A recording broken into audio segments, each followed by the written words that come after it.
vous l'a dit, le gène, il doit être conduit par un virus qui s'appelle un AAV. Et en l'occurrence, c'est un AAV particulier qui est un AAV8. Et pour pouvoir l'injecter, il faut que la personne n'ait pas rencontré au préalable ce virus. Et donc, Kelly, malheureusement, à l'heure actuelle, quand on avait testé dans son sang il y a quelques années, on avait trouvé qu'elle avait rencontré la AV8 et donc on ne peut pas lui injecter. Donc elle est immunisée en fait, Elle a donc ça ne marcherait pas. Voilà, ça serait rejeté tout de suite. Docteur Ronziti, en revanche, il y a quand même un réel espoir parce qu'un essai va bientôt commencer. Oui, c'est un réel espoir, effectivement. On travaille à Genetton, on travaille sur des approches pour éviter justement cette problématique et donc pour enlever les anticorps, donc pouvoir arriver au foie dans ces cas-là avec nos vecteurs. Oui.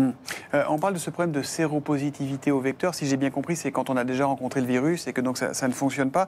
Ça n'existe pas, ce n'est pas un problème que dans cette pathologie de Crigler-Najjar. Hein. Non, absolument. En vrai, c'est une problématique de toute la population humaine.